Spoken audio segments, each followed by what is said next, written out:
Good evening, ladies and gentlemen, boys and girls, and all the ships at sea. Welcome to tonight's Walpole Media Corporation, Friday, October 24th, 2025, broadcast of Walpole High School Senior Night Varsity Football. My name is Rick Brown, your voice of Walpole High Sports, along with my co-hosts Mike Hardiman and Barry Goldman.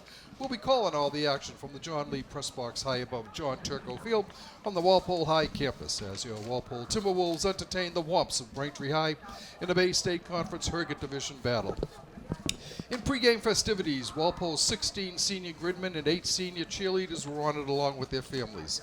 The senior football players include co-captains Angus Bailey, Dylan Needham, Jack English, and Cole Pileski, along with John Bildsma, Drake Grant, Nate Gonzalez, Charlie Valzone, Braden Foote, Griffin McCarthy, Pedro Colon, Jeremiah Jean, Michael Cesario, Jerome Mallory, Joe Carter, and Cole Brennan. Walpole's senior cheerleaders include tri-captains Abby Gondelman, Hannah McCarthy, and Maddie McDonald, as well as Demi Casellas, Kylie McKean, Maeve Monteith, Audrey Taziska, and Alex Weatherby. I myself and all of the Walpole Media Corporation crew would thank you for 4 years of dedication, hard work, and Walpole pride. We wish you all the best of luck in your future endeavors. Tonight's teams tied for third place in the Herget at 1-1, 2-4 overall. MIAA rules say that a team needs at least 3 victories to be eligible for postseason play. This should be a real battle, even more so for the Timberwolves, who currently are in 8th place in Division 4, but will travel out of state for the first time ever to Dover, New Hampshire next Saturday, November 1st. And we'll have these played of the national anthem.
Next Saturday in Dover, New Hampshire.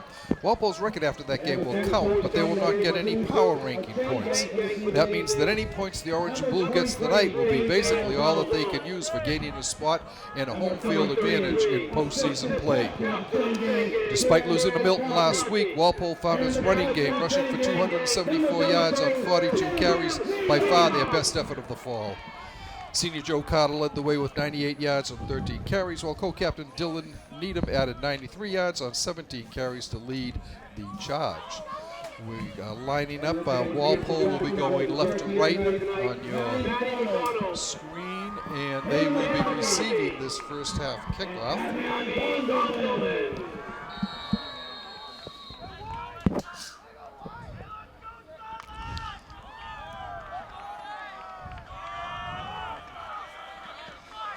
Back deep for Walpole. Brady, have you got anything to say in the game here? Yeah, I mean, this is a team who you're a lot better than, and you really don't want to play with your food. I expect Walpole to try to get out early and try to score some points. Interesting kick. Squib picked up on the 20, 25. It's Jeremiah Jean. He gets up over the 35 to about the 37-yard line. I think it was Jeremiah. Yep.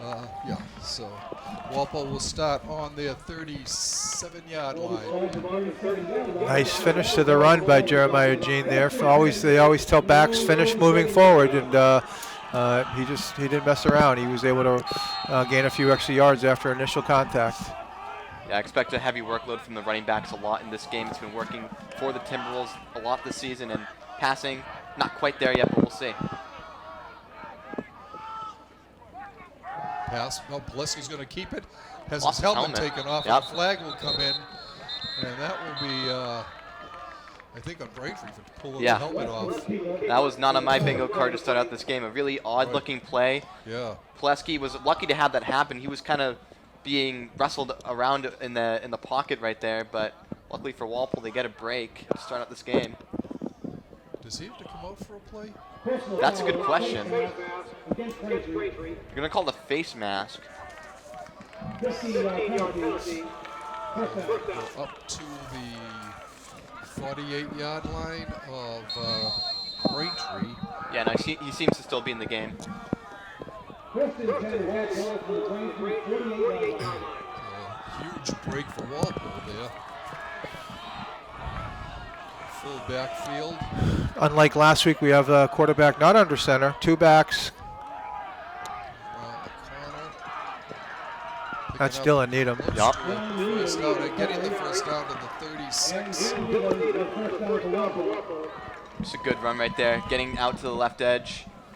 Nobody was touching him for around 10 yards and got a great gain on that play. A little bit different look, like I said. Walpole last week came out I formation, 2 tight ends. Here we have, a quarterback in the shotgun, 2 split backs, 3 wides, just 5 offensive linemen. Cut back up, and he is going to be swamped back for a loss. Needham loses 3-2. They're going to mark just 2 on the play. Interesting, Walpole really starting out in shotgun. As you said, Mike, they haven't been under center to start out this game. We'll see how that plays out. 2-yard loss. Second down, 12 to go. Braintree just looks like they're in a traditional 4-man front, 3 linebackers. Well,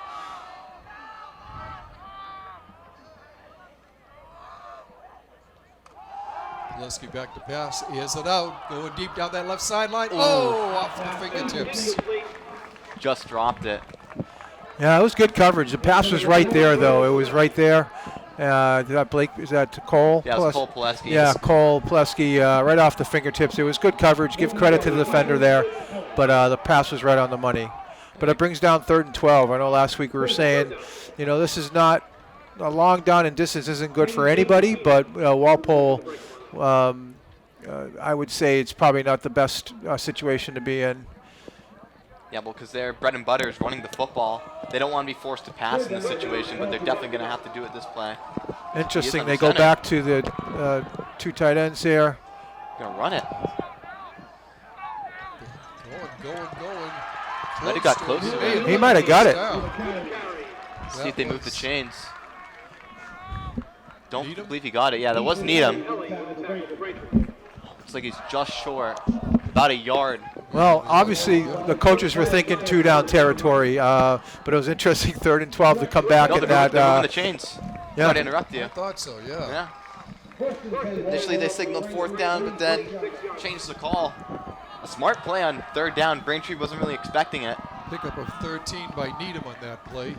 Back to 2 tight ends, single back, 2 wides. Needham with the call, cuts it up the middle. Cross down about the 32-yard line, 22-yard line.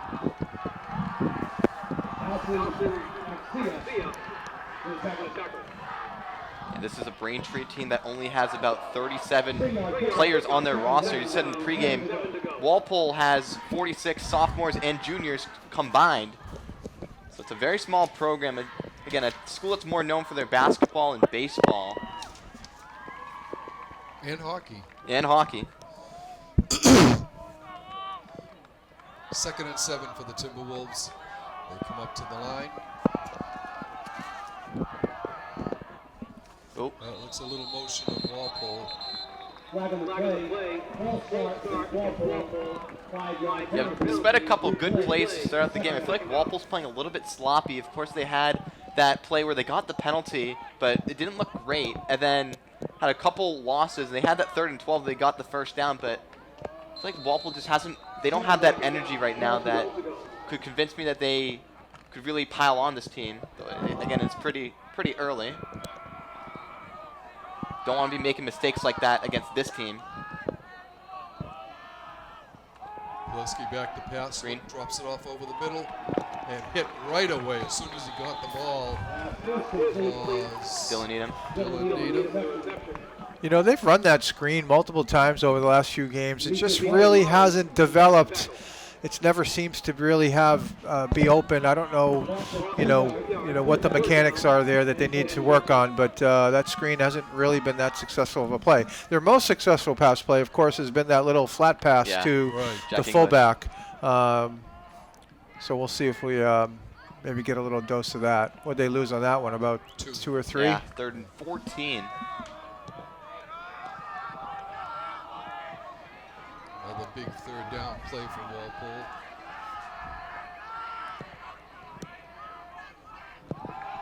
Plesky back to pass. Avoids the death, and he's going to be thrown down back at the 42-yard line. That's a He'll statement. actually move up to the 38. Yeah, it was Alexandro Jean-Baptiste on that play. Now that I was saying, that wasn't really a clean drive from Walpole. They didn't get a lot of great plays, and of course now it looks like they're going to have to punt. Not what we were looking for on this opening drive. Right, a loss of 8 on that play. Credit to Braintree, their pass protection on that play was really good. They really got to the quarterback. Blake Pileski tried to avoid it, but ultimately got sacked. Now we're punting. Pass rush. Punt goes relatively short. It's a good Walpole bunts. That might go down to the 1. That'll be down close inside the 5, I think. And it's down by the Timberwolves at about the 4-yard line. Yeah, it's just a That's beauty. what Braintree will take over on their own 4. Interesting stat this year. Walpole doesn't have a single interception in any game this year. Plus, I believe they only have one fumble recovery. So they haven't produced any turnovers defensively. So we'll see if they can potentially do that in this game. Again, against an inferior opponent. Now, Braintree, from what I've seen, they've run a lot of RPOs. They're kind of a run-first offense. Of course, they have Gavin Farraher in at quarterback. I believe he was injured in a game earlier this season, but he's back out there.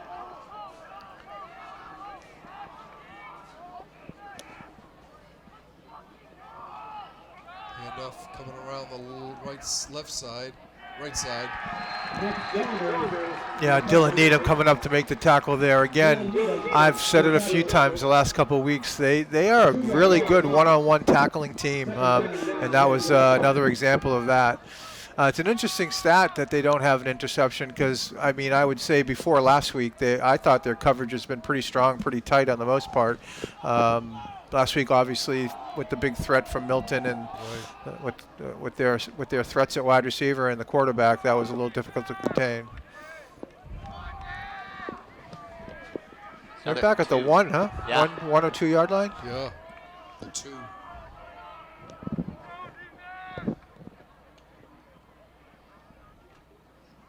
Oh!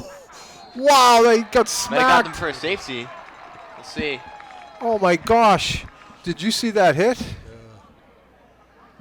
Number 79, Zach Lamoureux. Zach Lamoureux with the pancake. I know that's usually associated with a block, but what a hit. Yeah, That drops it back to the 1. Yeah, so it's, the running back was pretty lucky there, just getting out of the end zone. I wonder Right. if Walpole provides a little bit more pressure here Third and to 12. get that If they can hold turnover. them here, they should get great field position. Oh, after yeah. a punt. I thought Zach Lamoureux probably had his best game that I've seen. I haven't seen all the games, but I thought he had one of his better games last week. Definitely getting more comfortable, the sophomore, big kid. It looks like a timeout for Walpole? No, Braintree. Timeout Braintree. Yeah. I think it's called One Walpole. one official, one Braintree, the Yeah. other one went Walpole. I would think it would be well, I don't know. I would think it would be Braintree. Yeah, they were putting in a couple subs in the game. I think they were a little Right. confused with their Yeah. personnel. I think it definitely is a Braintree timeout, but Walpole's really playing pretty well defensively. Started out right here. Yep. 3rd and 13 for the Womps. Again, all you got to do to stop Braintree is stop their rushing attack. They have number 10, Ethan Ellie, who's actually a two-sport athlete. He's more of a basketball player. He was I believe last year the Herget Division MVP for the Bay State Conference. So he's definitely a very shifty player, two-sport athlete. But again, just got to stop the running game.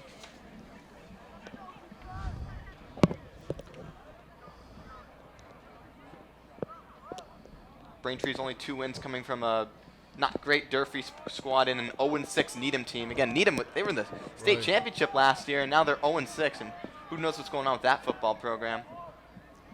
Third down, 13 to go. Braintree from the road, 1 yard line. They are backed up. Wonder if Walpole sends an extra guy right here, try to get the safety. Braintree's just hoping to get out of the end zone.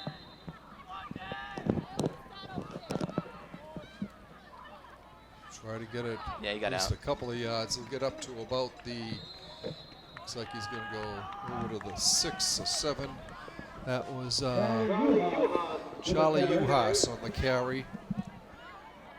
Bring up a 4th down and about 6, about 7 at the 6-yard line. Watch out for a return right here from Dylan Needham. He's only spotted at the Braintree 40-yard line. See if he can put Walpole in pretty good field position.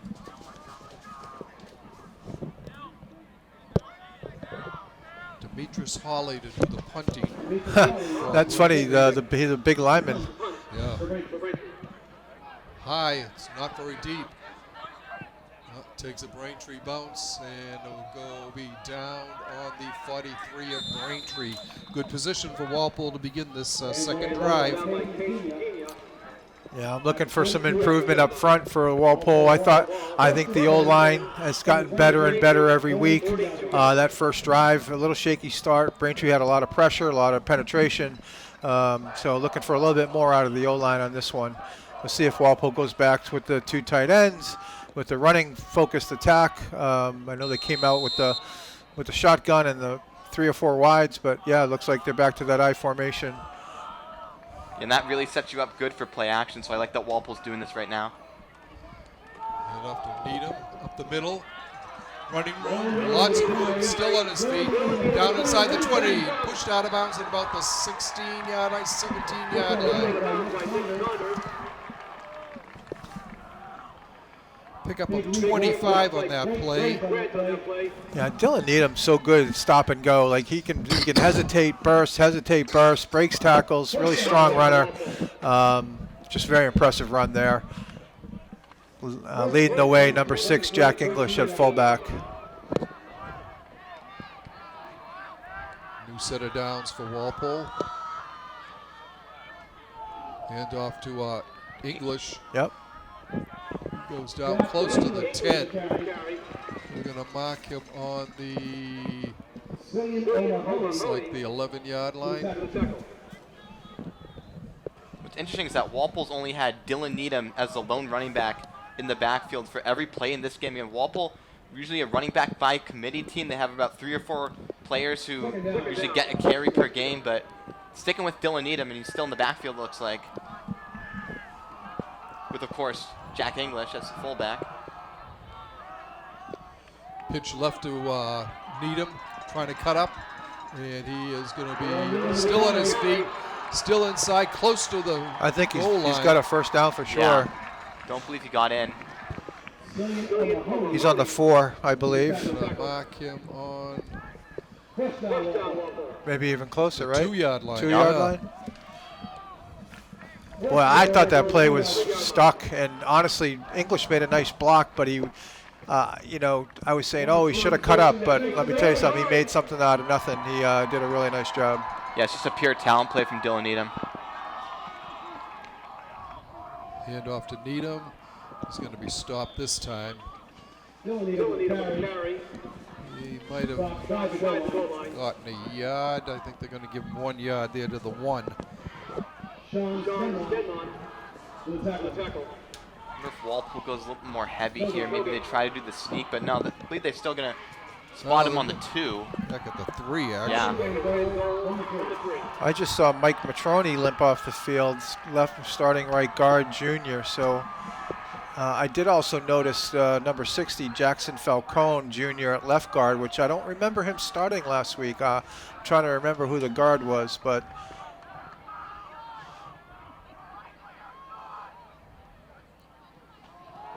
Pileski rolling to his right, firing, Yep. complete.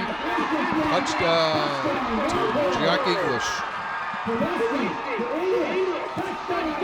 And that's what the running game really opens up for you. I really like that drive from Walpole, a lot better than the first one. They started out every play under center and was able to set up Jack English with that beautiful play action fake to the right, which really, frankly, has been unstoppable this season. So, again, I really like that drive, and I think they're looking good right now. Yeah, the O-line led by senior Drake Grant at center, senior Patrick Horgan out at right tackle, and 3 juniors. Michael Matroni, who I just mentioned, was out for that last play or two. Number 60, Jackson Falcone at left guard, and number 77, Matty Myers at left tackle. Mateo Filippi lining up the extra point. The snap, the ball is down, the kick is up, and good.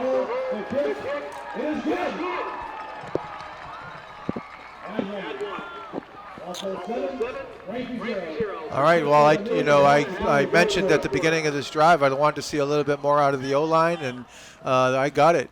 They did a good job. They had big holes. Dylan Needham actually was able to extend some runs on his own athletic talent, but really solid drive. And by the way, give credit to the defense for setting them up in good field position. Yeah, So, that's right.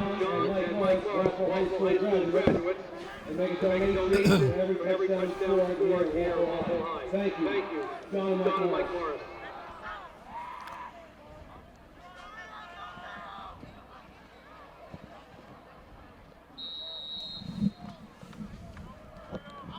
Ethan Ellie and Gavin O'Doherty back for Braintree. 1:38 left to go in the first quarter. I was worried about the student section a little bit right before the game, but it filled up pretty nicely. Yep. Definitely. The brigade's out there. Nice kick. Ooh. Taken at the 5, 10, 15, straight up the middle. Gets to about the 25, maybe the 26, and he's stacked up there. Braintree will start on their own 26-yard line, first and 10, 1:29 to go in the first quarter. That's Griffin McCarthy. He's starting at right corner as usual, but he also is a stellar player on special teams. He makes a lot of tackles on that kickoff. I'll try to set up the defense here as we go along. I'll set up the D-line right now. At defensive left end, junior Dylan Katz. At defensive left tackle, number 40, Jeremiah Colon. At defensive right tackle, number 79, sophomore Zach Lamoureux. And at right end, number 59, sophomore Sully Kittleson.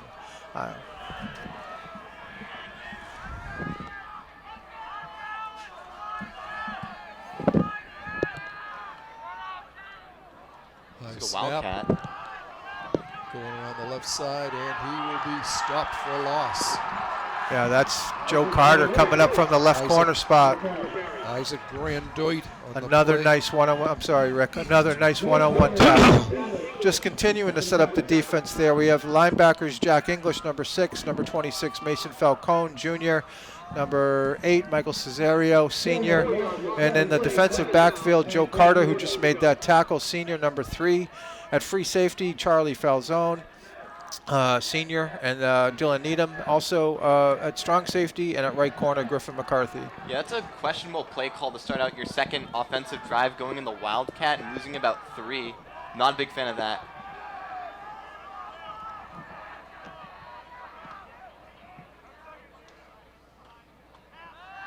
Quick pass, broken up. Seeing that pass, I think, maybe tonight's the night we get one of those picks. It was a little, it just didn't seem to have. That was McCarthy who broke that up. Yeah. Yeah, that pass was way behind the receiver. Yeah. Griffin McCarthy on the coverage. Like I thought the DBs all year, like I said, did a good job. Last week, listen, I think on the most part they were within a step of some of those long bombs that were thrown, but just great execution by Milton. To playmakers. And Walpole's defense last week was really good. They just gave up the big plays that ultimately led to them losing, but for the most part, it was pretty good.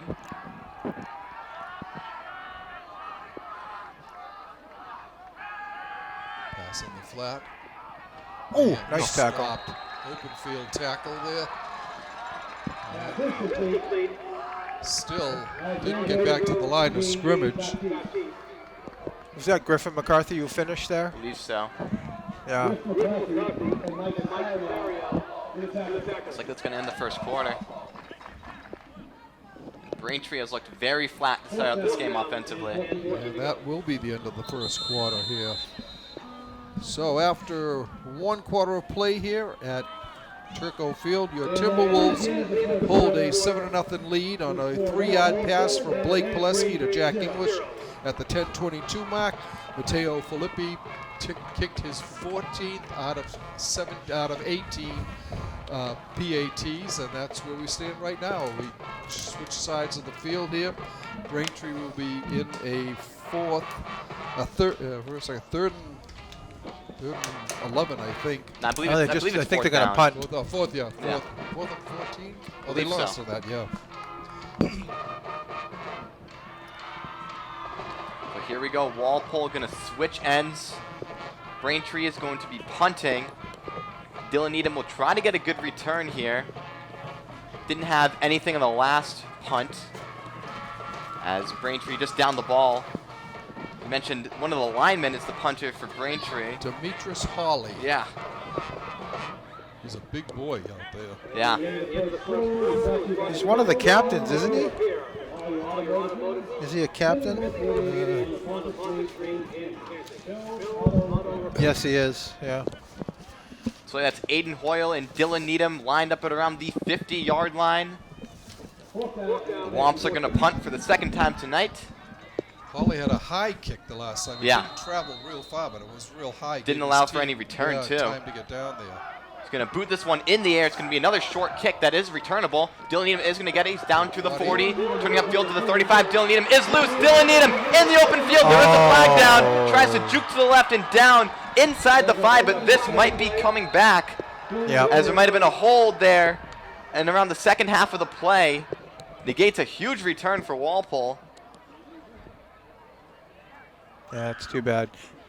Dylan's licking his chops. He doesn't get to return too many. Right. He's got a fair catch or let it bounce, and So it is a holding It was a call. hold, yep. Yeah, Walpole's going to be backed up. See where they spot the football. It's wherever 10 yards from the penalty. Looks like it'll be at around the 33-yard line. A very short field, though.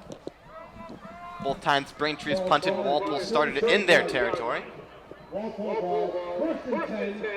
So we see Blake Pileski come out for his third offensive series. Of course, the sophomore went to the same quarterback academy as Noah McKenzie. Many might remember. He was largely mentored by him his freshman year. Now here he is, trying to get his team to the playoffs. He starts out under center. Looks like, I believe that might be Joe Carter in the backfield, and it is. He's going to take the handoff down the left side. He's got the first down and more. There goes Joe Carter down to the 10-yard line, tackled and brought down. Huge pickup on that play, about 20 yards. 22 yards. Pickup of 22 for Carter. First and 10 for Walpole from the 11. I love the difference between Carter and Needham. Needham is very patient, but then he has a burst. Carter just takes it and goes 100 miles an hour and hits the hole. So both are very effective, obviously. Joe Carter had that long touchdown run last week against Milton. Has another huge run tonight. Seems like he always gets big runs in these moments. First and 10, call it from the 11. They can get a first down if they want to. I formation, handoff up the middle. Jack English powering forward. Actually, Dylan Needham on that play. Jack English, I think. No, it was Yeah. gain of a couple on that fullback dive. Looks like ball will be spotted inside the 10 at around the 9, so a 2-yard gain on that previous play. Be a 2nd and 8.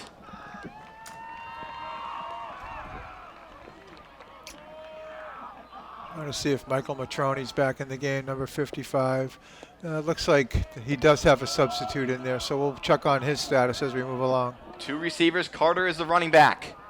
Pileski, handoff, Carter down the left side. Carter's got some room, trying to juke inside the 5 to around the 4.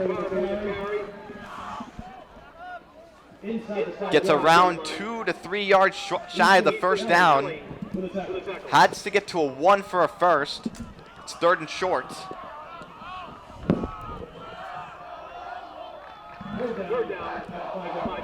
Ball will be spotted just at the 5-yard line. It'll be third down and about 4. Plesky lines up under center yet again. Plesky, handoff, trying to push into the end zone. Looks like that's Dylan Katz. He's in. Touchdown, Walpole. Dylan Needham, my bad. On that play, Walpole gets out to a 13-0 lead.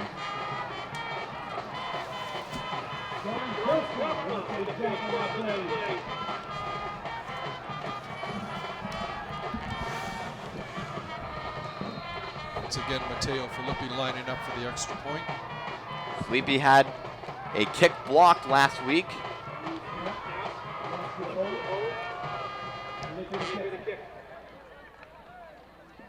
Kick is up, and it is boomed through the uprights and good.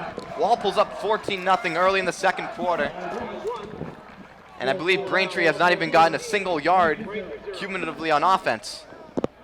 2:33 the time of that touchdown. Credit to the O-line again, second strong drive in a row. I did see that it was John Billsmith, senior, number 76, who was in there for Michael Matroni. Good job by him. That was right behind him on that run, him and Drake Grant.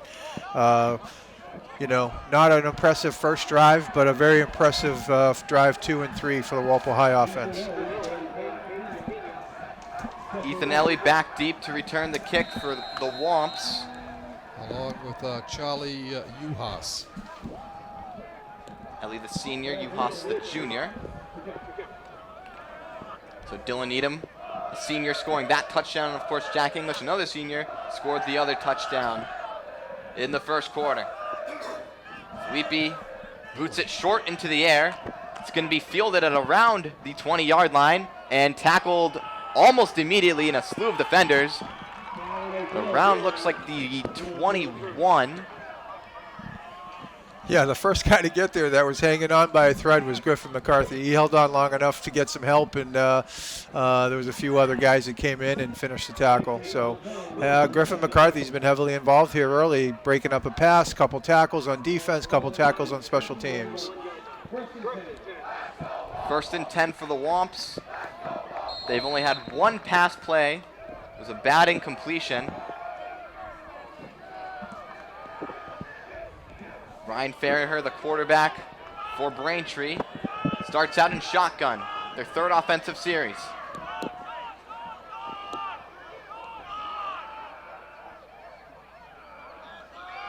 Farraher claps once, and we've got flags everywhere.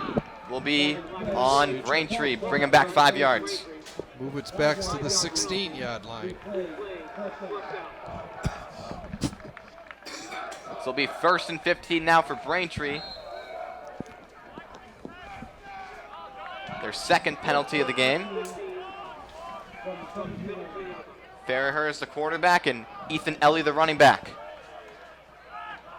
Man in motion. Farraher, play fake to the right. Looking, fires, that's going to be high and incomplete.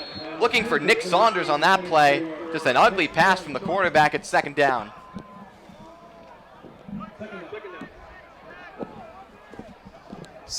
Third down and second down, 15. Yeah.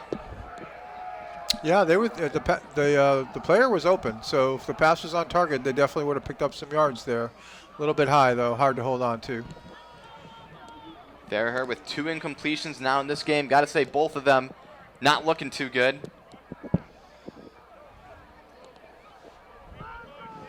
Womps come into this game. At the stats listing in the Globe, and I don't think Farraher has thrown a touchdown pass this year. Yeah, again, they're largely a run-first team. Right. Second and 15 now for the Womps. Split backfield. Farraher looking to throw to his right. Fires, that's complete. That's Ellie. Tries to find some real estate and does. Tackle it now at around the 29-yard line. Had to get to around the 32 for a first. Be third down. Farraher's first completion of the night. That was a nice play by Eli. I thought there was a guy right there, right when he caught that little screen pass, but he turned really quickly and burst and got into a full speed run right away and was able to separate. Zach Lamoureux was hanging on until other guys could help him finish, but 3rd and short here, obviously. Got 14 on that play. It's 3rd down and 1 for the Womps at the 31, and they go hurry up. Very heavy formation. Looks like a push lineup. Hand off to the left and pushing forward. I'm not sure he got it. I don't think he did. We'll see where the officials spot it. Nick Saunders on that carry. It is 4th down. At least that's what the officials are signaling. They have not moved the chains. It looks like Braintree might be punting. They're bringing out different personnel onto the field. And it looks like they will. Although 75, Hawley's coming off the field. I think they're going for it. No, there he goes. Yeah. Going back out. Hey, a lot of credit up the middle there. Lamoureux, and I saw they brought in Matty Myers, big boy in the middle, trying to hold up on that little dive, and they did the job. I mean, they pushed the line back. And Braintree's got a couple captains up there on that O-line, so a really impressive job by those two interior guys to stop that 3rd down run. Hoyle and Needham are back deep at their own 38-yard line. He boots this one very short into the air. It's going to get not any bounce in that play. Walpole will get great starting field position in Braintree territory. We got a little shoving match going on with Jack English and Ethan Ellie. Initially after that play, just a very ugly punt from the huge lineman, and Walpole looks like we'll get the ball. I think the snap came back to him. He took it off his hip. Yeah, it was definitely an awkward play, to say the least. So Walpole will take over So the 1st and 10 46, on their 44. So every drive besides the first one, the Timberwolves have started in Braintree territory. Really, ever since that first drive, Walpole's looked like the better team. Womps only had really one positive play tonight. Just having a lot of trouble moving the ball. As we said, Walpole, in this game, they really had to pour it on Braintree because they don't get the power rankings boost next week when they take on Dover, New Hampshire. So really, this week is it for Walpole if they want to try to improve their ranking. Plesky's going to start out in the shotgun. 2 receivers to his left, 2 to his right. Takes the snap, dropping back, going to fire at one. Deep down the left side, looking for his brother. Just overthrew him, incomplete. He had that out, but it was a good 5 yards beyond Cole. 2nd and 10. Missed opportunity there for the Timberwolves. See number 17, Jack Benner, sophomore, checking into the game. Jack Benner's had 2 catches this season, but I feel like both of them have been pretty big plays for the Timberwolves. He goes in to play that 2nd tight end spot, so the 2 tight end offense. Plesky, handoff to the left. This is Carter trying to turn the corner and wallop down at around the 39-yard line. It will be 3rd down. Solid gain for Carter. Gonna mark him on the 38. Pickup of 6. Walpole has to get to the 34 for a first. 2 down territory for sure. Yep. Plesky lines up under center. I formation. Handoff. Carter bursts up the field. Carter pushes forward, and he has the first down and more. Carter breaks loose. Still on his feet. Tackled it around the 15-yard line.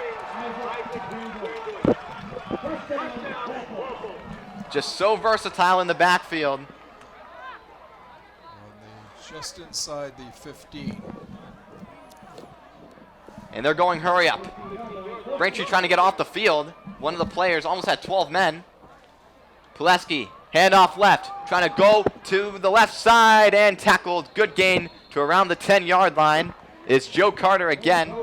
Makes it 2nd and around 5, and one of the Braintree players a little bit shaken up after that play. What'd you have for the gain on the last one before this? 23. 23 yards. Got it. Looks like one of the defensive linemen down for the Womps. And we will step aside as the athletic trainer tries to help out the player. 5:43 left to go in the half. Your Timberwolves on top, 14-zip. Touchdowns by Jack Egan and Dylan Needham.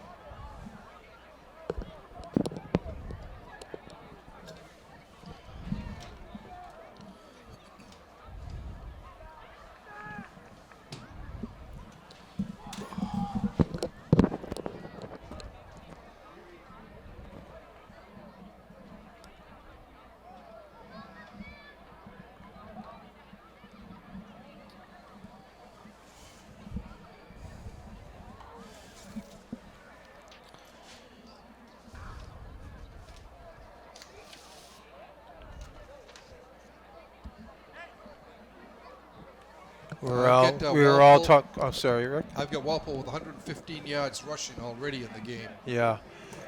We were talking about the power rankings, which came out today. Walpole's currently situated in the 8th spot, which would give them a home game. Currently, they're lined up to play Bedford, but obviously a lot can change here tonight and next week. Walpole needs this victory, which so far, so good, right? This is like job one tonight to get that 3rd victory. That's the minimum requirement to be in the playoffs. Unknown whether or not they're going to move up a spot, move down a spot, keep that home game. If you go to the 9th seed, you're an away. You have to play an away game. So, and who that opponent would be. We think it'll be someone amongst Ashland, Bedford, and Dartmouth, but we'll see how the next 2 weeks play out. That was Shane Griffiths, the senior for Braintree, injured on that play. He got off the field, luckily, by the athletic staff from the Womps. So he will be out of the game for the foreseeable future. 2nd down, around 6 for the Timberwolves. Ball spotted just outside the 10-yard line. I formation, 1 receiver. Needham is the running back. Play action fake to the right. And Plessie's just going to have to huck it deep and out of bounds. Lucky to get that one away. Looking for Jack English initially, but that play was blown up from the start. Bring up a 3rd down for the Timberwolves. Yeah. Matt Errier was right in on top of him on that play defensively for the Womps. Be a 3rd down and about 6 for the Timberwolves. Have to get to around the 4-yard line. To me, this is an interesting spot, like in the sense that will they kick a field goal if they don't get the 1st down because it's close enough. Yeah. And I'm sure Mateo has been dying to try. I think he's maybe got 1 attempt this year. Well, he had 1 attempt against Needham this year. He missed it. He had 1 against Natick. Yeah. Blocked. Yeah. Handoff left. This is Dylan Needham trying to push to the goal line. He is wrestled and he gets into the end zone. Touchdown, Walpole. Field goal talk was a little premature. Dylan Needham with his 2nd touchdown of the night. Walpole jumps out to a 20-0 lead. 11 yards on that carry and a touchdown. Dylan Needham's like, we don't need no stinking field goal. I think he might have heard you, Mike. PAT attempt by Mateo Filippi. He's gone 2 for 2 tonight. Connor Vigneault, the long snapper. Kick is short line drive. And barely good. Oh, just did clear. So he's 3 for 3 tonight. Almost had the announcer jinx on that one. So it's 21-0 Walpole with 5 minutes and 13 seconds left to play in the 1st half. Walpole will kick it back deep to the Womps, who have 0 1st downs tonight. And really no offensive production besides a 13-yard completion to Ethan Eli. Walpole's just really overwhelming them. Needham now has 5 touchdowns in the game. English has 3. Mateo is 16 of 19 on extra point attempts. It's Walpole's bread and butter. They want to run it on 3rd down, catch teams napping. They haven't passed it much in this game. In fact, I don't believe Blake Pileski has a completion tonight. 2. He has 2 completions. Rick just corrected me. As Filippi boots it short into the air. He fielded around the 20-yard line. Now going to try to cut to the right. Doesn't have a lot going for him. Boomed by Falcone, and he still goes down that middle of the field, tackled inside the 28-yard line, I believe. That was Gavin O'Doherty, the wide receiver, on that return for the Womps. Yeah, that was Charlie Falzone, with that stand-up tackle. Good hit. Up to the Braintree 29. You know, they ran it to the other side. I mean, the tie to Griffin McCarthy tackling him on the other side there in the kickoff, but Charlie Falzone said, hey, watch me. Womps start out in a 1st and 10. Fairhurst in the shotgun. Eli is right next to him. 3 receivers in on the play.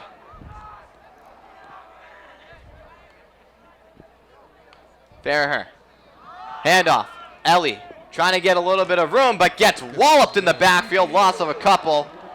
And the Timberwolves were all over that. It's like Mason Falcone was in on there. And Jack English. The 2nd down and long coming up for the Womps.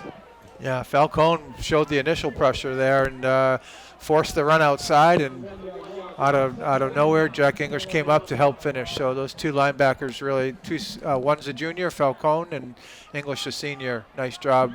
No gain, actually probably a loss of a yard or so. Yeah. They called it a loss of 1 on that play. This will be a 2nd down and 11.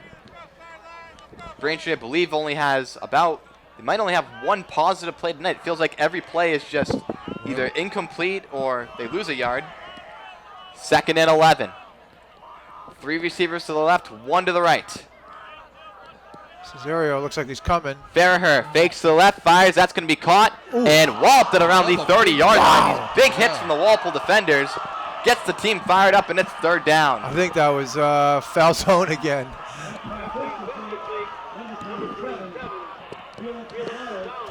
Either that was spit, we could literally see it from here, or a mouthpiece that came out. It was what a great hit. Got to around the 31-yard line. 3rd and 9. You could see the bench, like Brady said, you could see the bench react. It was a tremendous hit. A couple of big ones tonight. Lamoureux on the first drive. A couple big ones. Falzone on the kickoff. Falzone there. I believe that was Falzone. Hopefully I'm giving the right kid credit. 4 receivers on the play at Braintree, 3rd down and 8. Fairhurst running to his right, and that's going to be nothing for the Womps. Tackled in the backfield. That's Charlie Uhas. A little bit of extracurricular activity after that play, but I think that was Jack English on the tackle. The Timberwolves may be forcing another punt here, though I don't see. Ryan Fairhurst is going to the sideline. Is there a penalty? Or what are they talking about? They might be. Officials are pointing to the Walpole side. Now they're starting to back up. We'll see. And it is going to be a personal foul. Face mask. So what could have been another 3rd down stop results in a 1st down for the Womps. Comes all the way out to the 46 of Braintree. 2nd penalty of the night for Walpole. Comes with 2:53 left to go in the 1st half. As Chillian Mahoney checks into the game for Isaac Grandoit, the junior.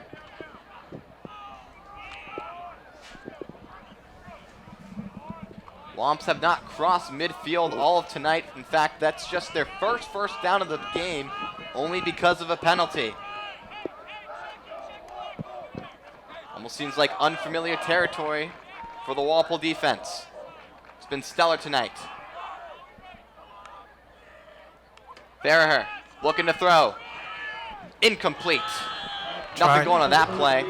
Yeah, they were trying that little inside screen again that worked the last time they ran it. Michael Cesario, though, with a lot of pressure coming from the linebacker spot. Walpole likes to do that. They like to add that 5th rusher, that one of those linebackers to come. They mix it up a little bit. It's usually Cesario or English, but it was Cesario that time. He kind of forced a bad throw, and it's 2nd down. Michael Cesario, who originally was quarterback for the freshman team all the way back in 2022, now playing defense. One of the many seniors on this team. 2nd and 10. Braintree going with 1 running back yet again. Kind of a bunch formation, huh? Right. Yeah. On our side. Fairhurst rolling to his right, looking downfield. A lot of pressure coming, and he finally goes down. A loss of a huge amount. Looks like that was Zach Lamoureux on that play and fires up the Walpole sideline yet again.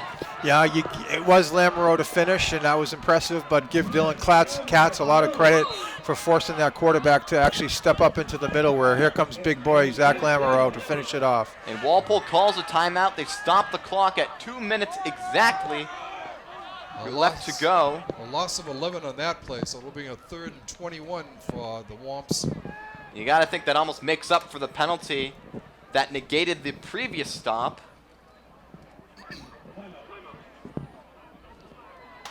Walpole up 21-0. They've looked very good tonight, but you got to think they got to put more points on the board just to have that extra boost in the power rankings.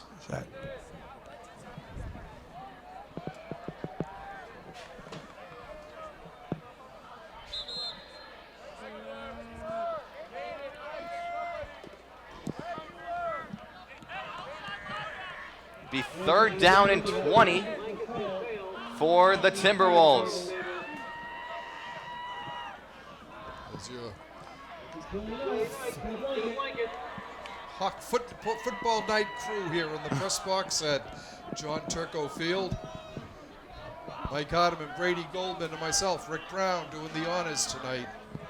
3rd and 21, they'll actually call it.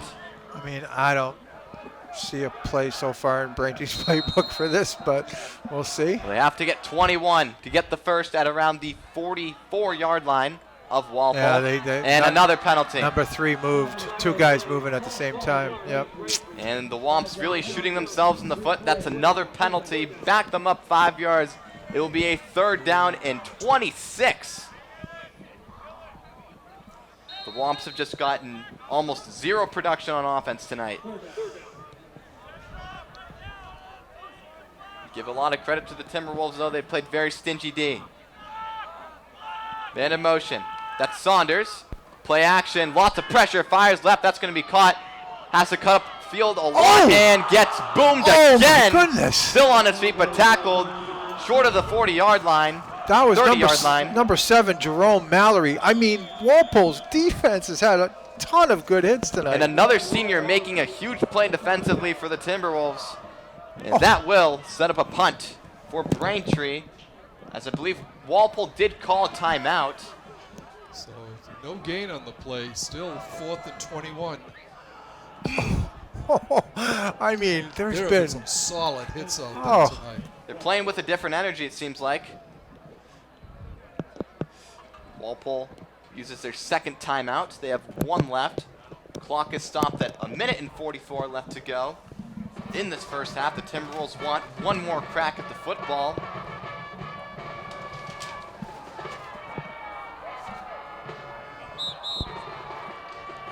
They should get excellent field position again here, because the line of scrimmage is the 30. He'll be back maybe 10 yards, and it'll be punt from the 20. Braintree does get the second half kickoff as they deferred the coin toss. So Walpole doesn't really have a chance to double up here, but they can still add on more carnage.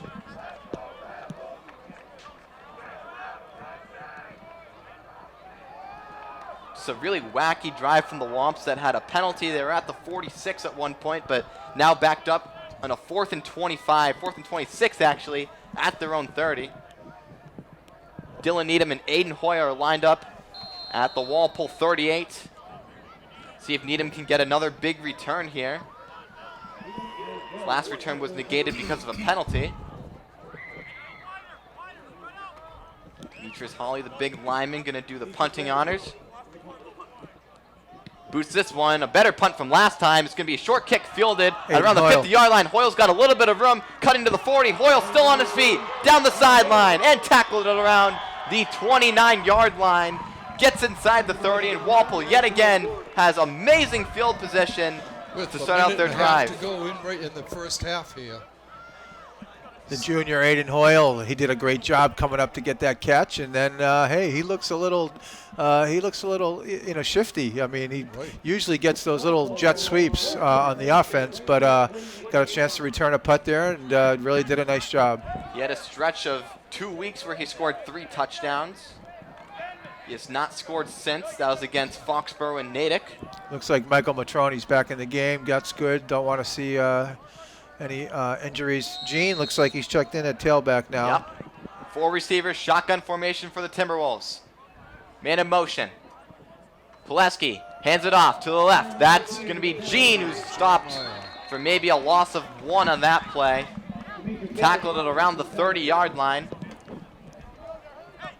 Clock will continue to tick down, under 1 minute and 20 left to go. Called a 2-yard loss, ball at the 31. Pileski drops back, time, Pileski fires, deep, it is dropped and incomplete. That pass was right on the money, but again, good coverage, and I thought that defender had really good timing and slapping down on the arms of Aiden Hoyle before he was able to pull it in. Brings up a 3rd down and 12 for the Timberwolves. Try to get Hoyle in the end zone.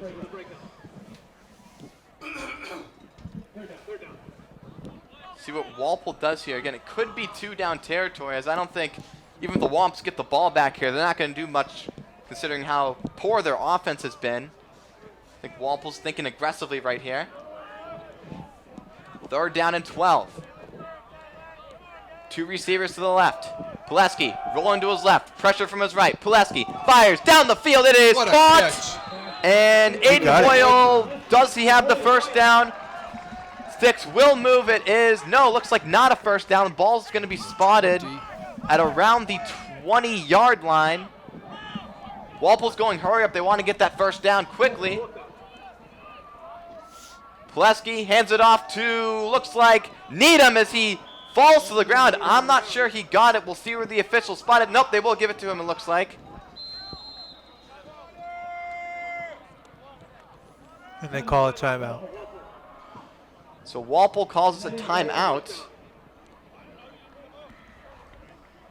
Down to the 20, to the 7-18. So Needham just got enough on that play as the sticks will move. Walpole's used all their timeouts. 48 seconds left to go in the second quarter. Timberwolves on top, 21-0, looking to add on more. All right, I'm only saying this so we can do the same thing as last time, but maybe this is a field goal opportunity Could be. Let's see, Mike. 48 seconds. It's only first down. Well, You again, might be jumping the gun here, but that's all right. Hey, 3 points is 3 points. right. Well, last time I said that, they said, the heck with that.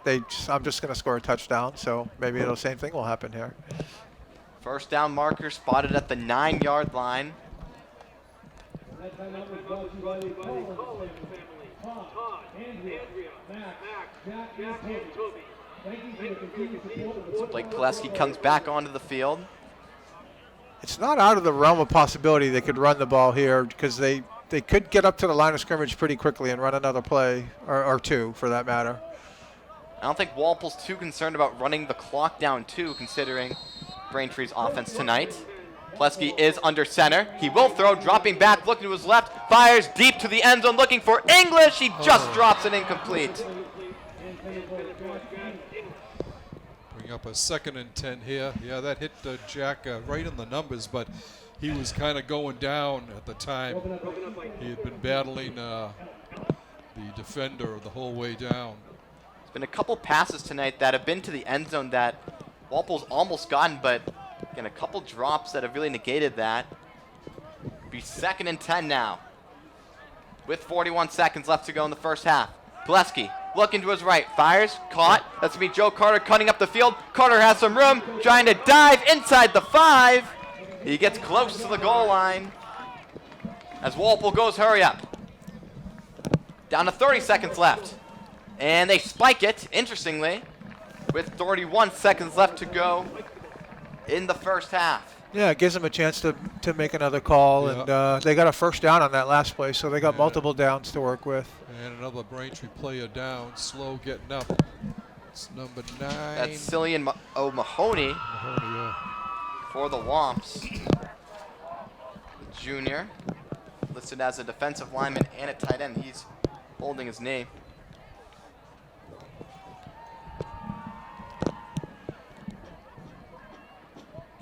Braintree already had one defensive lineman get hurt earlier in this game. Who caught that pass, Joe Carter? That was Joe Carter. Ball spotted, looks like at the 3-yard line.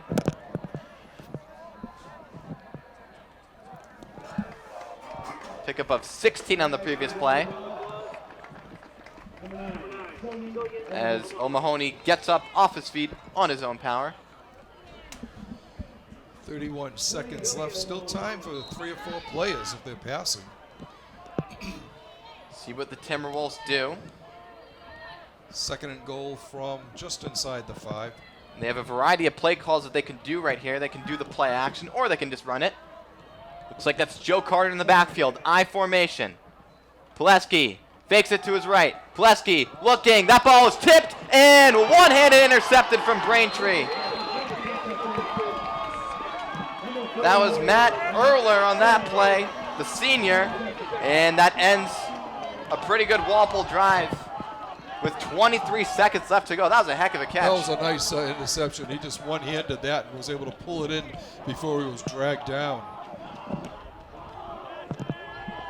I think the ball might have got tipped. Yes, it at was. the line. It Yeah. got tipped at the line of scrimmage, yeah. Another big rush there, though. So Braintree with just 23 seconds left to go in the first half most likely won't be too aggressive. We are down 21 points. See what they do. First interception from Blake Pileski since, I believe, the Wellesley game. And they will just take a knee and go into halftime as they are not going to run another play as Walpole leads 21-0 going into the break. They've scored 3 touchdowns and are looking good so far.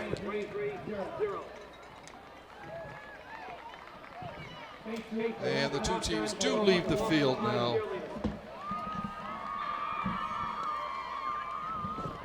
Braintree will get the second half kickoff. See how they make their halftime adjustments, but Walpole's played a pretty good game tonight besides that interception.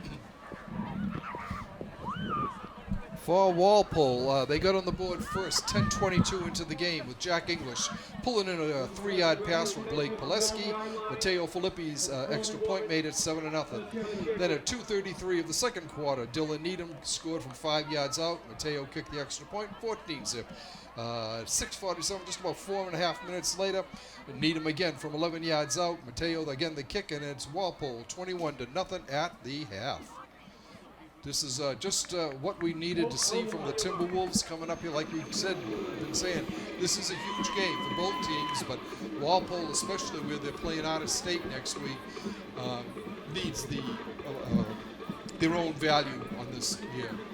So anyway, 2 teams going to take a break here. We'll do the same. We'll be back shortly with second half action.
Welcome back, ladies and gentlemen, to second half action here from Turco Field on the Walpole High campus, where your Walpole Timberwolves hold a 21-0 lead over the Womps of Braintree High School. Dylan Needham with a pair of rushing touchdowns, and Jack English A 3-yard TD reception from Blake Pileski. Rushing stats for the first half: Dylan Needham, 10 carries, 77 yards. Joe Carter, 5 carries, 59 yards. And Jack English, 2 carries for 9 yards. Braintree will receive the second half kickoff, but they really haven't shown much to us offensively at all. And Matteo Filippi getting ready to line this one up.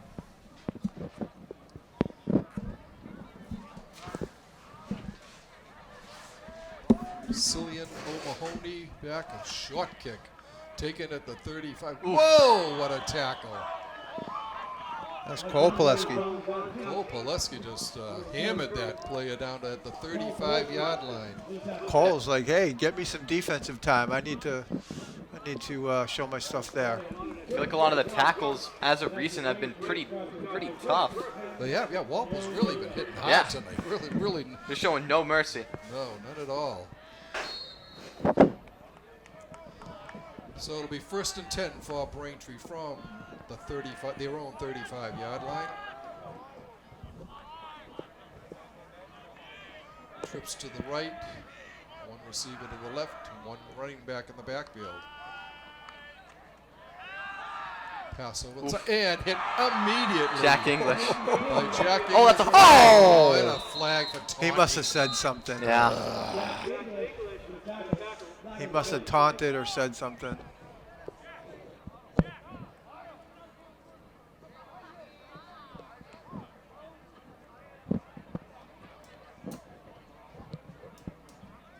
It's sad to see that too, because that was a great tackle from Jack great. English, really keeping the momentum of these really hard hits. But a loss of 4 on the play, unfortunately. Yeah. Well, there's a long discussion though. Yep, taunting. Yeah, unsportsmanlike in Walpole. It'll be a first down. So the Womps have gotten only 2 first downs in this game. They've both been from penalties. Both 15 yards too. To the 47 of Braintree.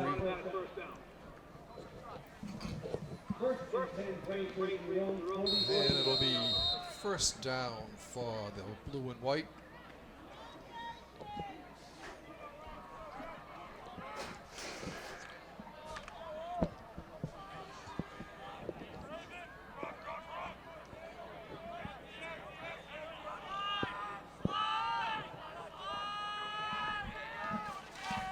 Slowly coming back out on the field is Ethan Ely. Pass for Gary is long, deep, and out of bounds.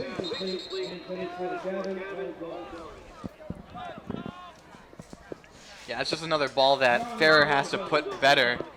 This was never really ever catchable. The little bit of contact on that play, officials did not throw the flag because there's no way that the receiver had any chance of getting that football. It'll bring up a 2nd and 10.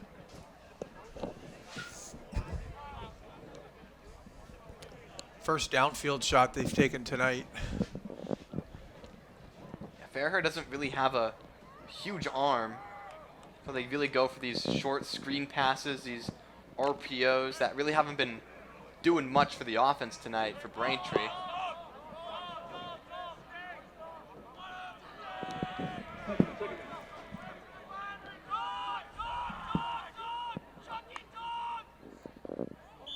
And another penalty. Procedure. Yep. Ferrer can't believe it. It'll be 1st and 15 now for Braintree.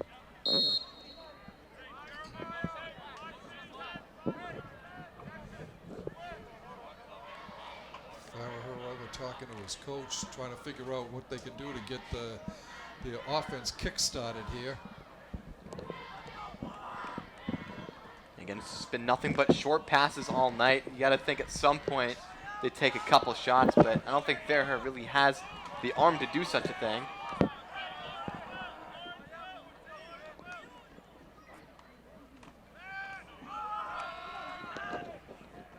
Got a couple. Oof. Got to watch out for another penalty. Yeah, Zach Lamoureux, he's been a force up the middle tonight, but yeah, he's got to be careful at the end there. Walpole's defense is pretty feisty tonight. Yeah. To the 32, to the 42, no gain on that play. Second and a third, about 14. Walpole brings in an extra DB. Zach Lamoureux actually just made the play, comes off. Jerome Mallory, number 7, comes in as an extra DB. Is this a new quarterback? No? That's still 4? Yeah. Yep. Oof. Ely trying to cut up the field. He does. He's got a few yards. He's into Walpole territory. Don't believe he got that first down. Fairhair actually got a huge shot on that play from one of the Walpole defenders. See what the Womps do right here. I would assume they would try to go for it, but It's 4th down and Fairhair about 4. talking to his coach. It's a good play there by Ely. He was able to cut it upfield, gain a few extra yards. And Oh, it looks wow. like they're punting. Wow. Are you kidding me?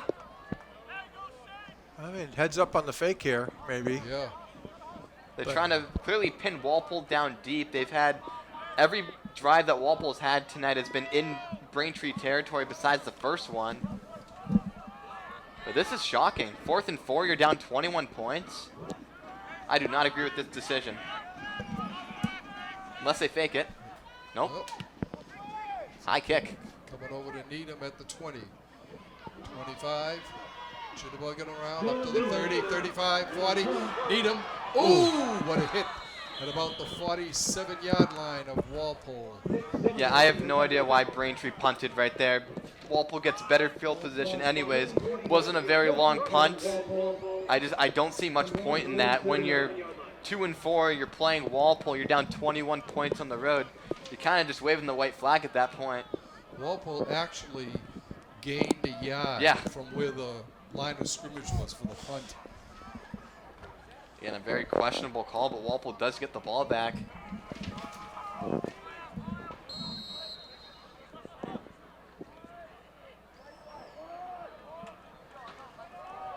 This is a Carter. Yep. Carter picks up maybe a yard, maybe 2. I think they're going to give him 2 on that.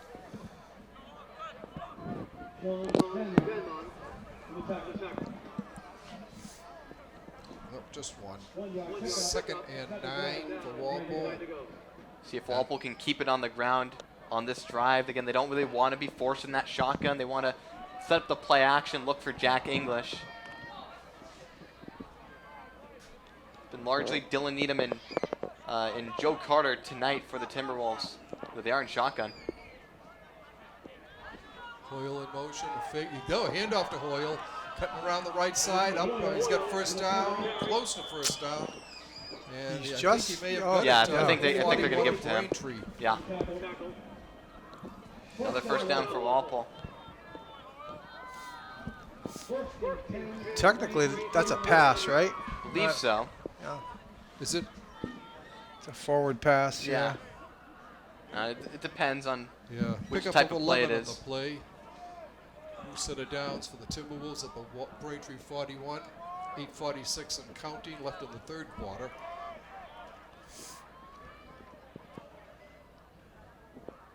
Shotgun again. Pileski rolling to his right, firing downfield, complete. Ah, think no. he dropped it. Oh, he did? Ugh, Oh, wow. I thought it popped out of his hands. My eyes were tricking me there. complete down to the 31-yard line to Cole Pileski. Yeah, he might have bobbled it up for a little bit right there, but he was able to corral it. Unless another first down for Walpole. Pick up of Finding 11 on that one. no problem moving the football.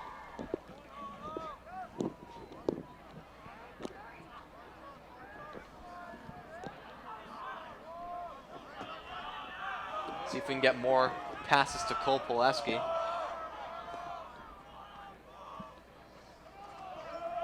Cutting around to the left side, looking to move in. It's Carter. And he gets about 2, maybe 3 on the play. They're going to mark him on the 28 of Braintree. The clock is stopped for some reason. Might have Officials were getting together after that play. There was a There's little face shove mask. at the end. I don't know if you saw Yeah, that. yeah, they called the face mask on that one. Was it a face mask? So Yeah. the shove wasn't. That wasn't the factor. Yeah. Not sure where it was, but Down, first Personal down foul. at the 14 of Braintree.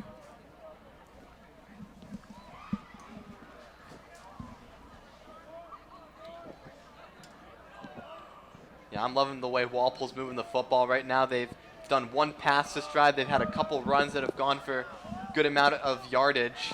It's just pretty efficient. Pitch right to Carter.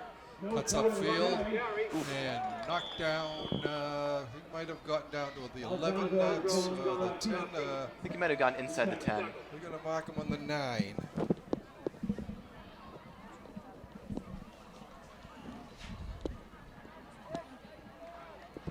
Nice lead block by Jack English, but number 25 for Braintree came up and made a nice hit. Alexandro Jean-Baptiste.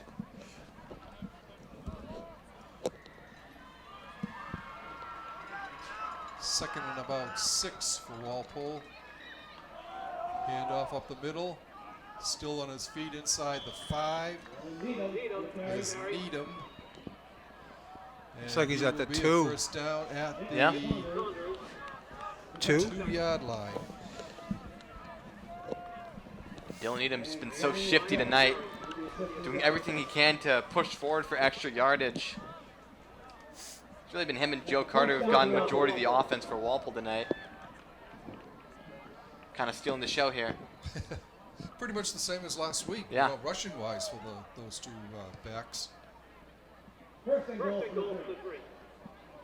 Jack English. Jack English, he's Yep. in. Touchdown.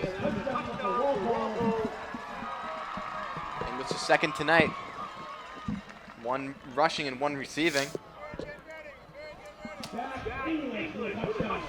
It's good they finally incorporated him after the first 3 weeks of the season. They weren't really finding him. He wasn't in at fullback, and then Walpole really changed it against Wellesley. And ever really since then, he's been really effective for the Timberwolves. He's really a great weapon that I'm glad they have on offense and on defense. He's been electric, especially tonight.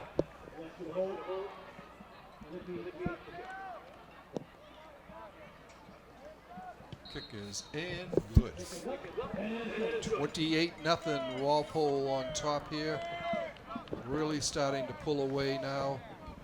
And really, Braintree hasn't shown anything on offense. Well, they've had 2 first downs because of penalties, and that's about it. On penalties, Yeah. right, exactly. So And this is the type of game that Walpole need to play tonight. Just mistake-free. Of course, they had the interception, but other than that, they've been pretty polished on offense. Only punted once that first drive where it was pretty ugly, but they really cleaned it up after that. And really, ever since then, Braintree has not gotten anything going on offense. Farrahurb has looked, shaky to say the least.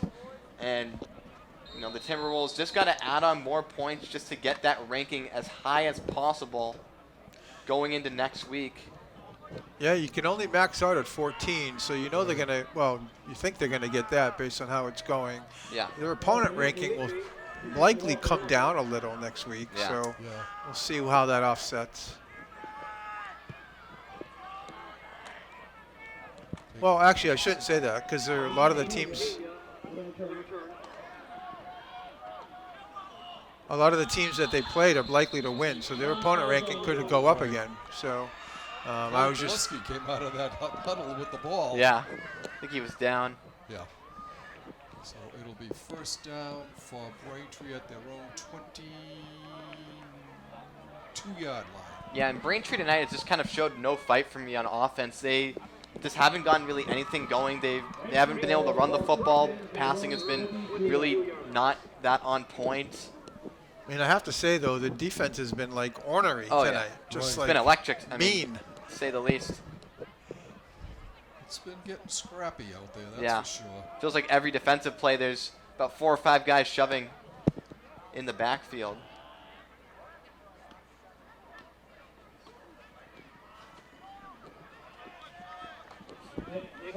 Is a new quarterback for Braintree now. That's number 2, Ryan Smith. He's a sophomore. They take him out? Take Farrer out? He took that hike.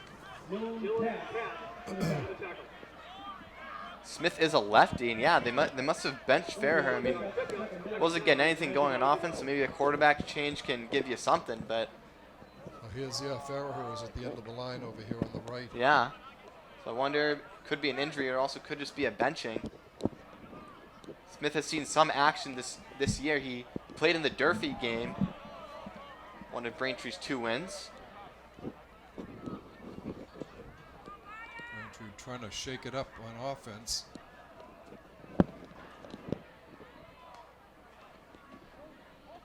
Pass complete on the left side to Ely. Still on his feet, still going hurdle down to the ground by Falcone. Falcone, yeah. Falcone. I honestly don't see number 4 on the bench. So He's on the right side. 41. Oh, That's that is 41. Oh, it looked like number 4. Yeah, it did. Oh, I see him. He's in front of 25. Oh, yeah. Pick up of 4. Second down and about 5.5, 6 yards to go. Third down, about 6.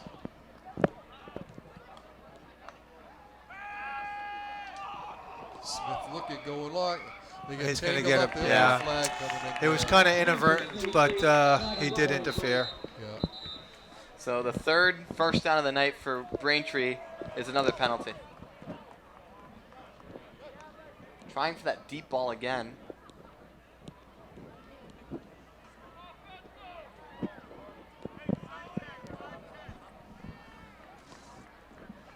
See where they spot it. Looks like the At 42. The 42-yard line of Braintree. Number 4 is back in now. So I wonder if he might have gotten injured if Yeah, he's. he might have got a ding somewhere Yeah. along the way. 4:12 to go in the third quarter. T-Wolves on top, 28 zip. Just maybe he was trying to give the sophomore some playing time in a 28-0 game. We'll see. I mean,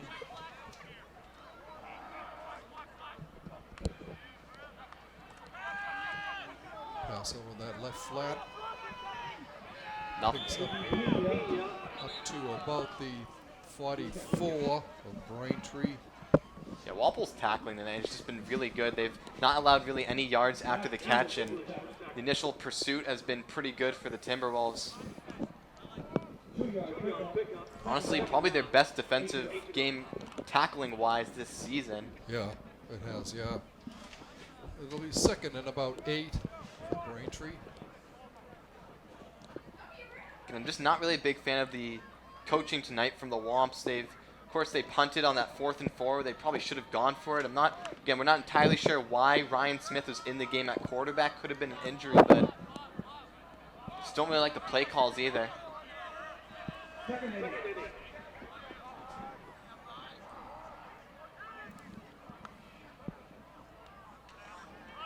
Gallagher hands Nothing. off and nailed in the backfield. yeah, Jeremiah Cologne there, number 40. That inside, the 2 tackles, Cologne and Lamoureux doing a nice job tonight. Matty Myers subbed in at one point on that 4th and I think it was 1. They were able to stuff the line of scrimmage. Yeah, Loss it's really, of 4 on that play. It'll be 3rd and about 12. it's really been the story of the night for Braintree on offense. It's really getting stopped in the backfield for losses. It's going to be interesting to see those guys next year, all underclassmen, right? So 2 sophomores, 2 juniors. They've been playing well all year, getting better, I think. So that'll be a strength of the defense next year.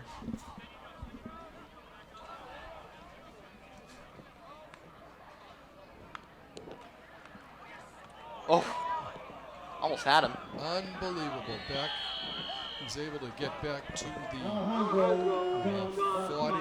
they're going to mark him on the 39. Yeah, Pick Dylan up Katz one. almost was able to take the handoff. He was in there so fast, but the runner was able to separate, get a few yards back to the line of scrimmage. But Still just 4th and about 12. uninspiring offensive effort so far. I'm not sure really why they ran it that play. Looks like they're going to punt it as Hawley is on the field for the Womps. Or you could look at it as an inspiring Walpole defensive effort. I think it's a combination. Yeah, of you the definitely two have to for look at sure. both sides of And it. it's senior night, so Yeah. these seniors want to go out with a definite win here. Probably one of his best kicks. Going to return it. From the 40 to the 45, and he's dropped there at the 45. Be interesting if Walpole we will see take a over couple on their kids own get some 45-yard line. opportunities here. A minute 13 left to go in the third quarter.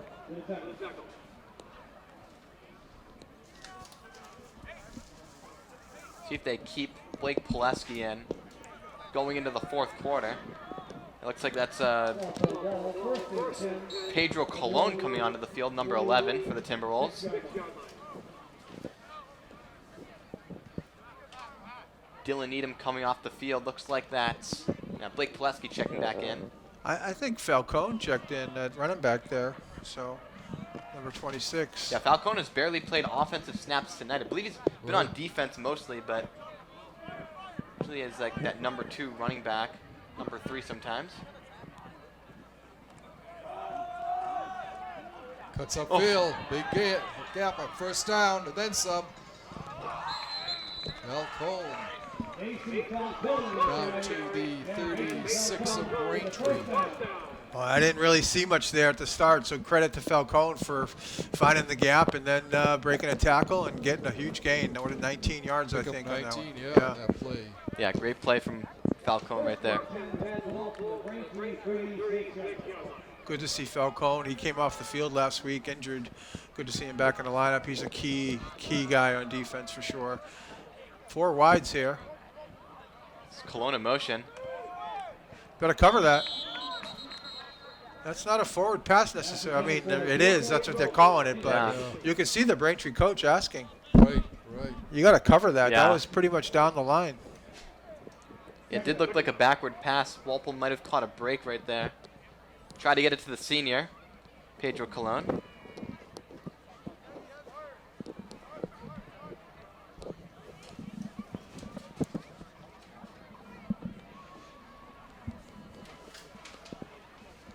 .33 seconds left to go in this third quarter.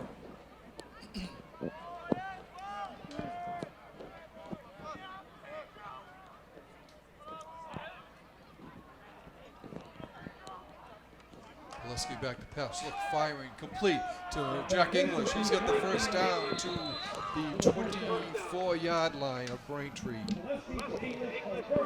Yeah, it's just a beautiful play. Pileski really gunned that. Really good throw. Got English. He was able to get the extra yardage he needed for that first down.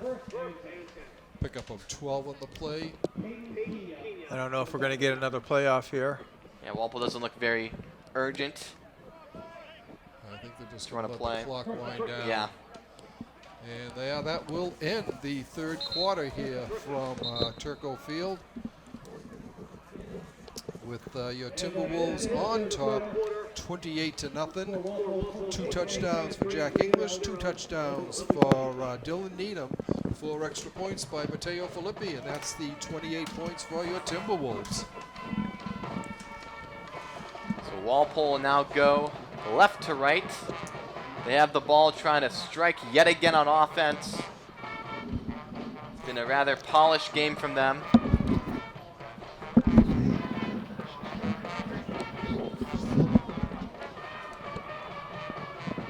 Timberwolves at the 24-yard line as we start this fourth quarter. See if the seniors can get involved. And the guys who don't receive a lot of playing time. We saw Pedro Colon out there trying to get the catch on. John Bilsma back in there, right Yeah. guard for Matroni. 1st and 10 for the Timberwolves. It's like Pileski's going to be in shotgun. Mason Falcone, the lone running back. 4 receivers in on the play. Pileski, pitch. Looks like that's Colon down the right side. Colon gets tackled at around the 23-yard line. Might have got 1 or 2. Trying to get him that touch that he definitely deserved. And another Braintree player slow to get up after that play.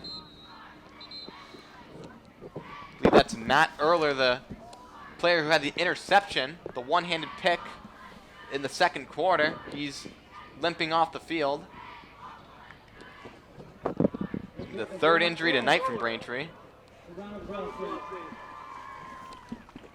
Be Be a 2nd and 8 from Walpole from at around the 22-yard line.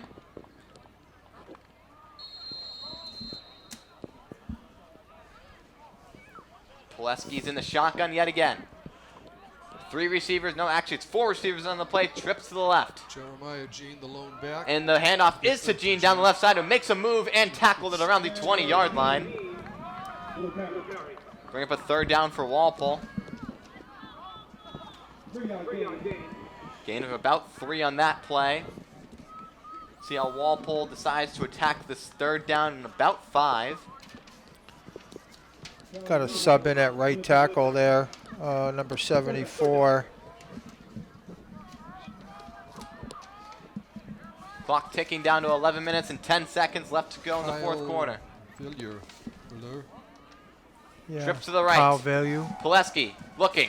Pileski fires. End zone. Low and incomplete. Looking for Jerome Mallory on that play. And it's 4th down. See what the Timberwolves do.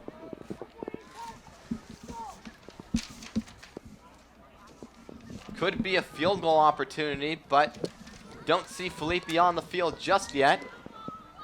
Looks like Walpole may be going for this. They've not gone for it on 4th down tonight. Yeah, Duplessis coming out to the huddle.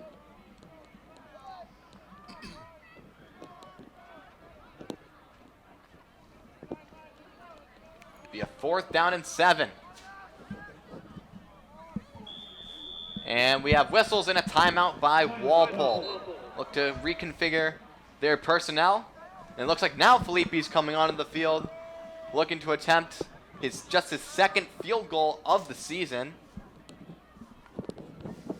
It'll be about a 37-yard attempt, I think. Here, maybe 36. Looks like a 36-yard attempt. All right, well, I've been asking for it all night. So, Yeah, you have. but what is this about? 37? Looks Coming like from the 20, so it's going to be around, looks like might be 38. he was probably in the coach's ear. Come on, give it to me, give it to me. It's actually his 3rd field goal attempt of the year. He's 0 for 2. Had 1 kick block versus Natick and had about a 48-yard field goal. Well, it was like it was actually a 40-yard field goal against Needham. That was wide right. This one from 38. Pileski's the holder, Connor Vigneault the long snapper. Trying to put up a 30-piece.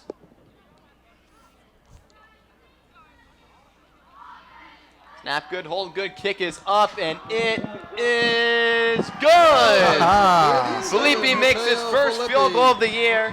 It's 31-0 Walpole in the 4th quarter. He'll have that highlight up on X by the end of the night. He gets his highlights up pretty quickly. 1:11 into the 4th quarter. The Timberwolves jump out to a 31-zip lead here. Booming 38-yarder.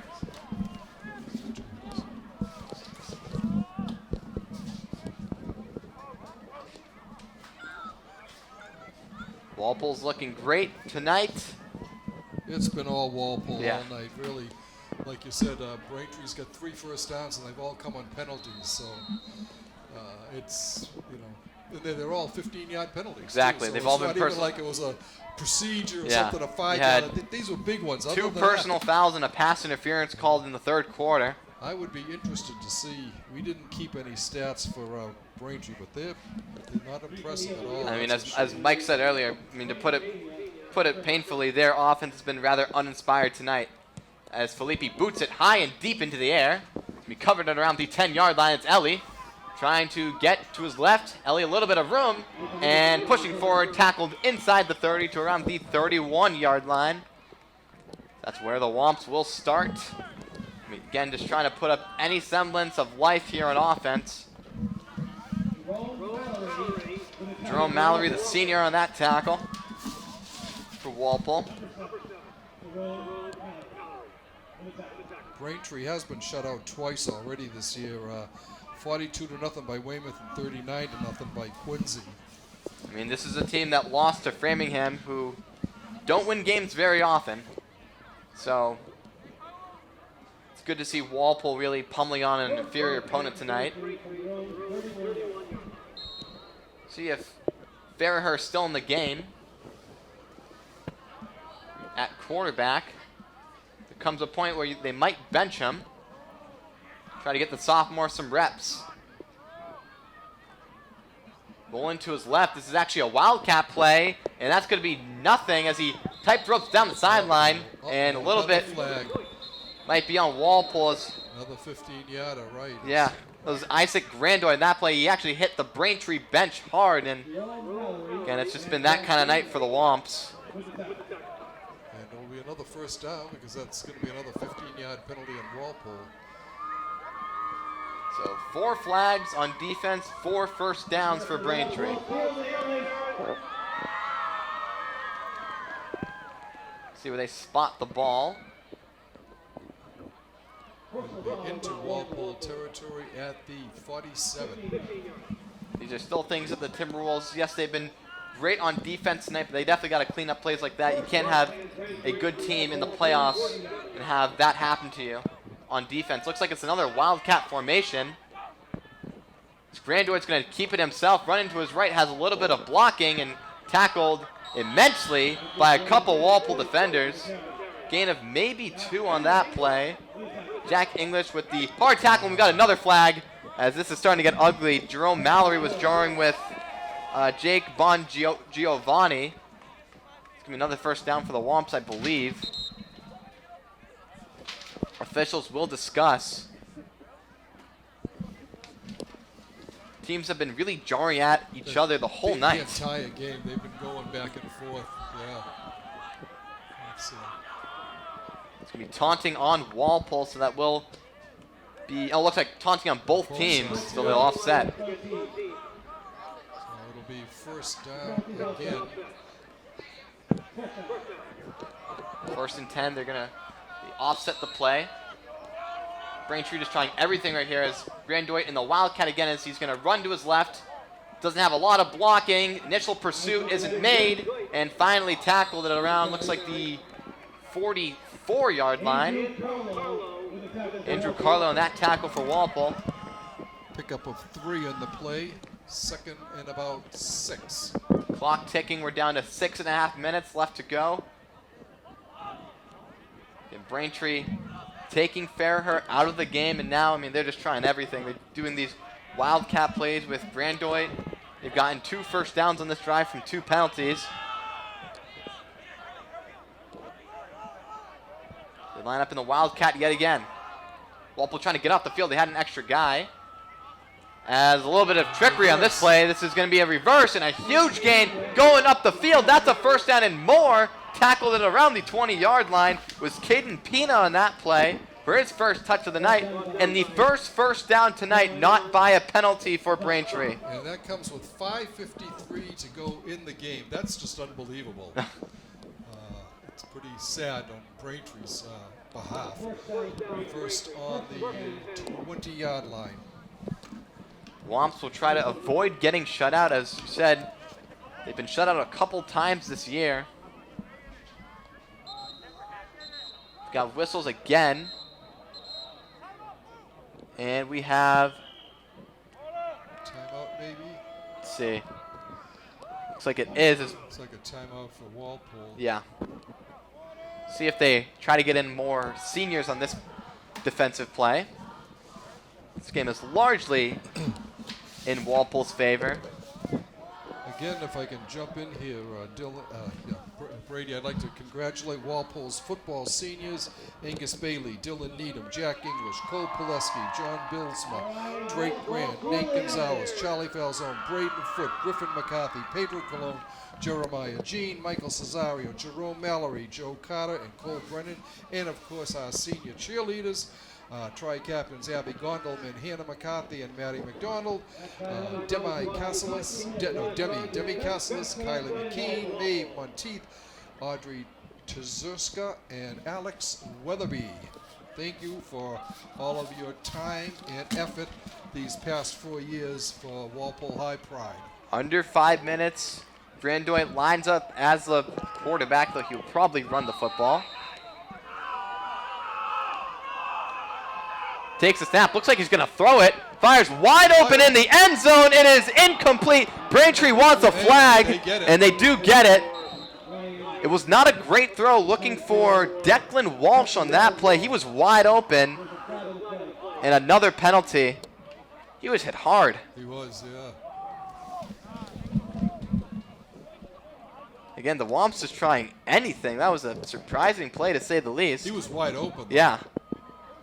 It's almost like they had to draw the penalty on that play. And now looks like Farraher is coming onto the field again. Ball spotted, looks like at the 10-yard line. So another personal foul on Walpole. And I think that one was on Mallory. If it is, it was he's had 2 personal fouls for very limited play. First and goal for Braintree. Farraher hands it off to Eli, who breaks free, trying to get to the goal line. He reaches over the pylon. He is going to be in for the touchdown. And Braintree does not get shut out in this one.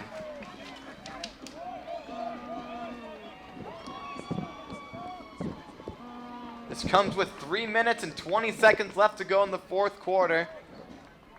And the Womps, they do it by kind of Walpole shooting themselves in the foot on that drive. Well, Bunch of defensive penalties. 3 personal fouls? Couple, yeah. 3 big fouls, penalties on Walpole here.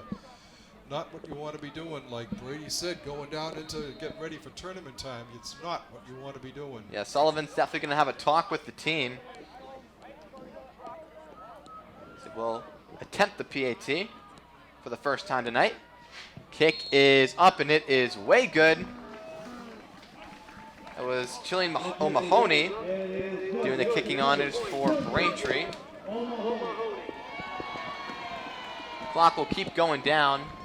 It won't stop it.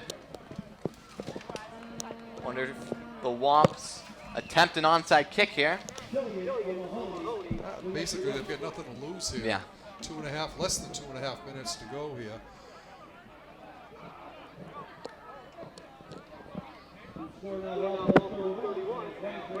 So with this win, Walpole will qualify for postseason contention. They will be 3-4.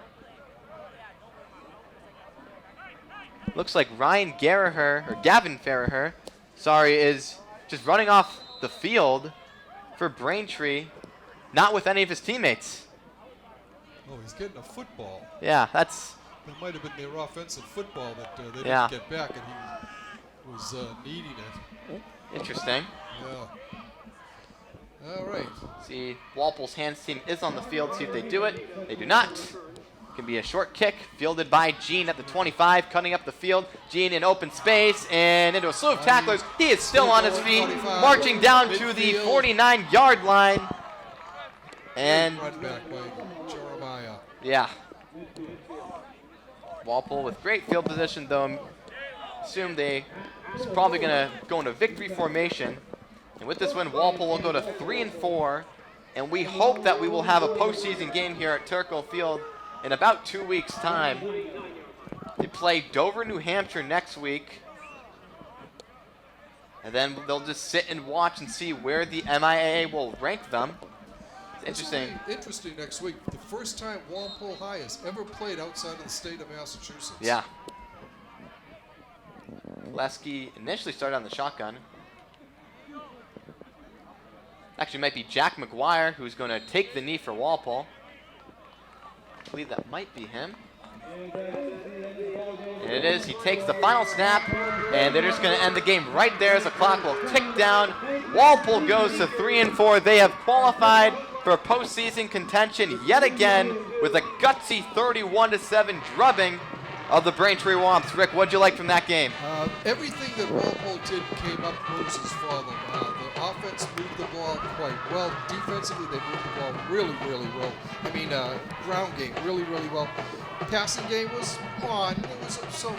It came through when they needed it. Yeah. But definitely the ground game for the second week in a row has shown that's what Walpole's going to be probably relying on as we go on from here. And Walpole, once again, will qualify. They've never missed the playoffs since the MIA started the the round of 8, or the round of 16, and the round of 8 before. Walpole has never missed the playoffs, so once again, barring some kind of in fact, I don't think it can happen. I think Walpole is in no matter what. Yeah. The only thing they've got to hope for is they get a home playoff game. Yeah, we'll see. They're right now ranked number 8. If the season ended today, they would play New Bedford, the 9th seed currently, but everything can change in the span of 2 weeks. So we'll see if we will have another home game here in November. All right, let's go. Final rundown on the scoring. Jack English started things off 10-22 into the game, picking off a 3-yard pass from Blake Pileski. Mateo Filippi's kick made it 7-0. Dylan Needham then scored the first of his 2 second-quarter runs, one from 5 yards, one from 11 yards. Mateo kicked both extra points. So it was 21-0 Walpole at the half. In the third quarter, Jack English picked up his second TD of the game on a 2-yard run. Mateo's extra point made it 28. And then Mateo kicked his first field goal of the year, 1:11 into the fourth quarter, make it 31-0 Walpole. Ethan Eli spoiled the shutout, scoring from 10 yards out for Braintree with 7.5 minutes to go, and that's the way we ended, 31-7 in favor of your Timberwolves. So we would like to thank you for watching this Walpole Media Corporation broadcast of Walpole High School varsity football action. Once again, your final score from Walpole, the Timberwolves 31, the Braintree Womps 7.